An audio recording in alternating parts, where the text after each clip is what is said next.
CSGO skins are a beautiful thing, but the gambling market surrounding them is not so pretty. For years now, the world of CSGO skin gambling and trading has been a murky one.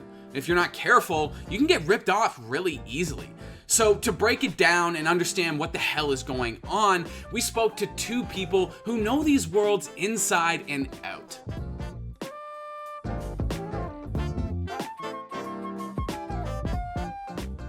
Alright guys, you know the deal. Scroll down and hit that sub button.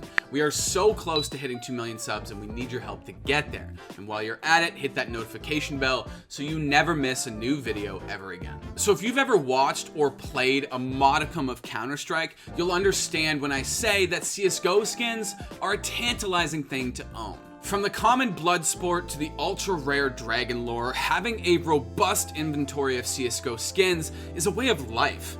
Just ask our resident skin degen, Dimitri.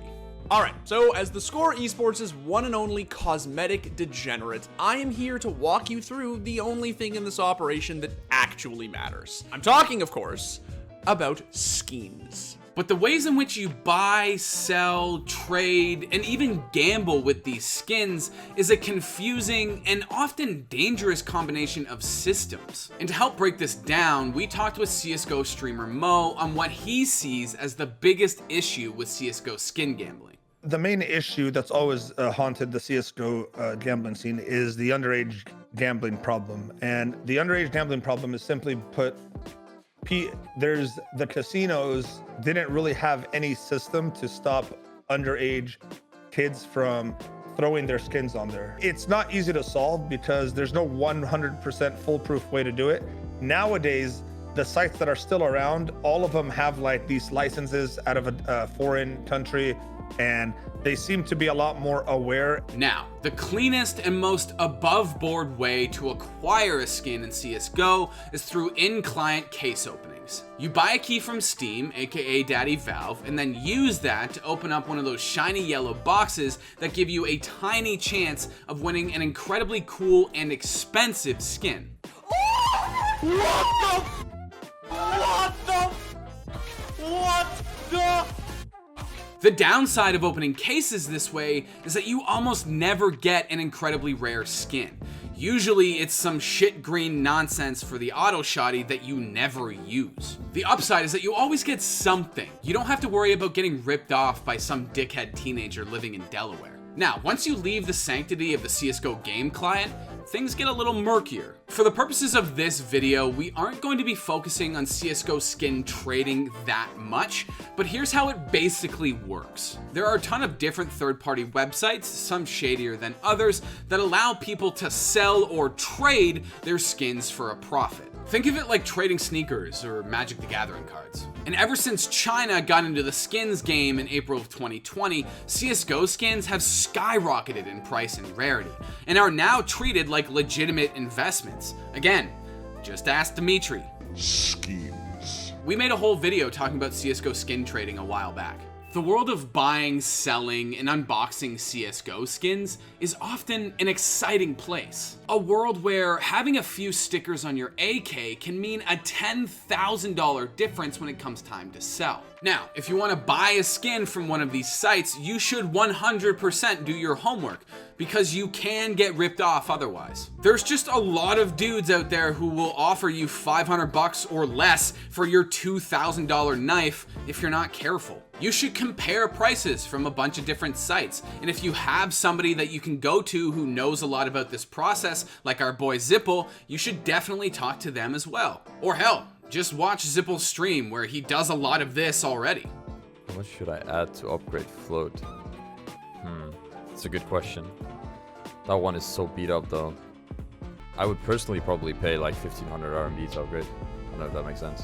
Now, skin gambling is similar to skin trading in the sense that both these worlds are unforgiving and dangerous if you're not careful. Peaking in popularity around 2016, most CSGO skin gambling sites worked like this. People wanting to place bets would convert their skins into the currency that the site chooses to use.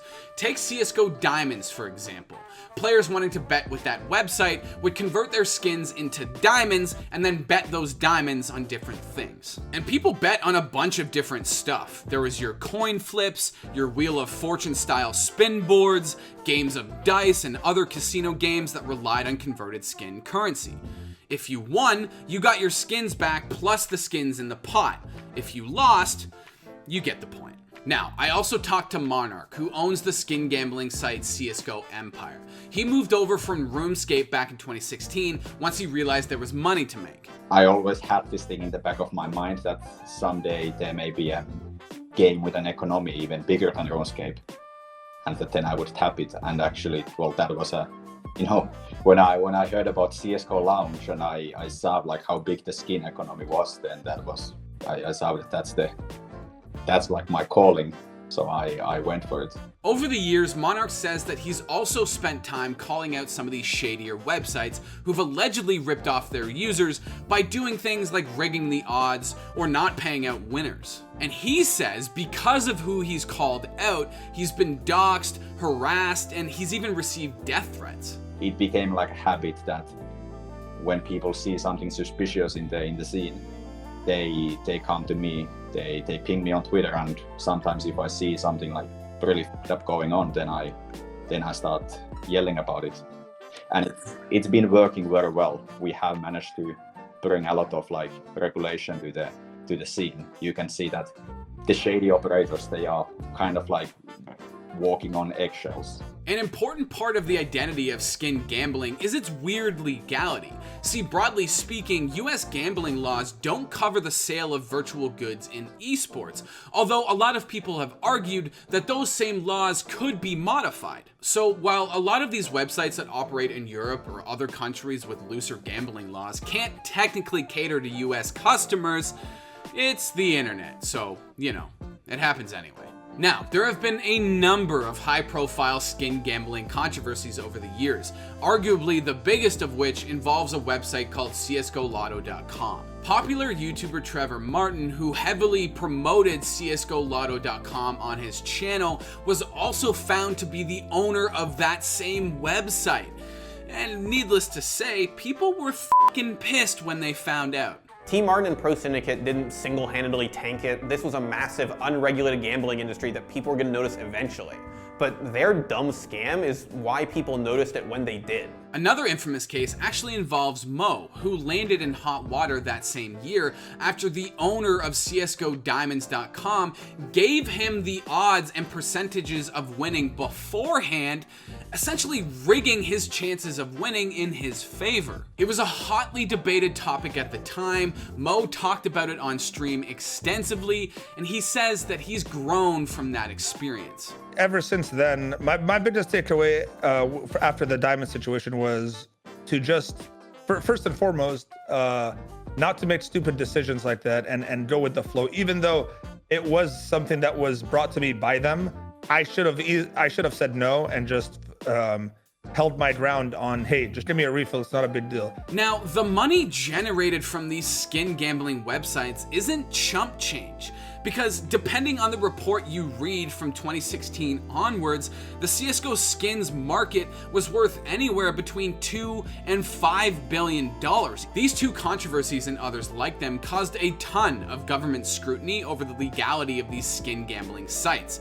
A class action lawsuit was filed, and Valve had to send out cease and desist letters demanding these websites stop operating. Okay, so it would be disingenuous of me if I did not take a second to talk about the connection between Monarch and Mo. Beginning around 2016, these two started working together, with Mo taking on CSGO Empire, Monarch's gambling site at the time, as a sponsor for his YouTube channel. It might seem strange now, since CSGO skin gambling sites as YouTube sponsors have diminished over the years, but at the time, this was completely normal. But by 2018, Mo and Monarch's business relationship started to fall apart, and they had a pretty public falling out. The feud reignited again recently when Monarch called out Rollbit.com, another skin gambling website that Mo was allegedly sponsored by. Monarch says that he tried to point out to Mo that the guy that was running Rollbit.com was the same guy who owned and operated CSGO Diamonds back in the day, the website that got Mo in a bunch of hot water.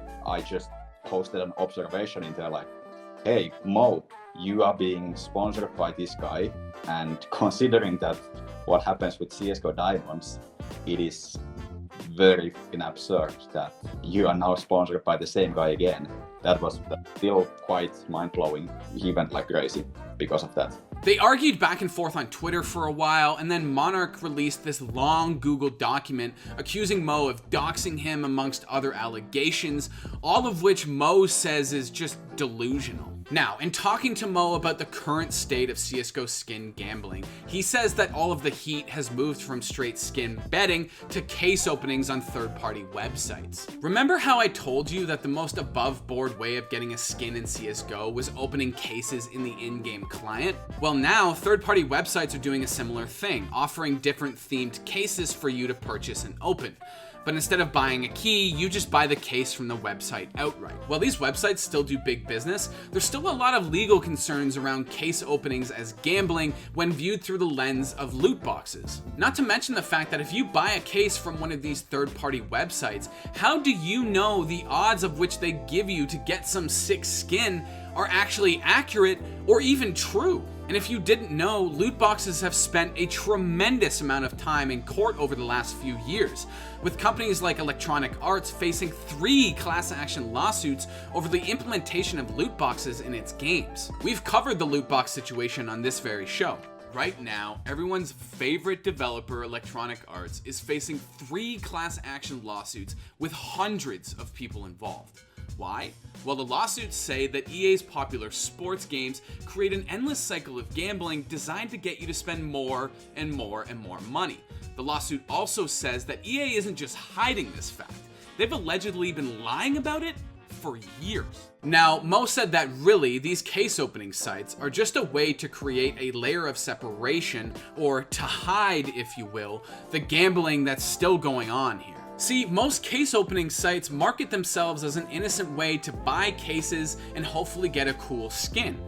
But if you're dropping $2,000 on a case that only gives you a 50% chance of winning that cool skin, isn't that just still gambling? As loot boxes, and by extension these case openings, become more and more regulated, Mo sees these sites adopting cryptocurrencies as the future of their business. You know, I don't know which cryptocurrency it will be, but maybe something that isn't created yet, maybe something that's already out there.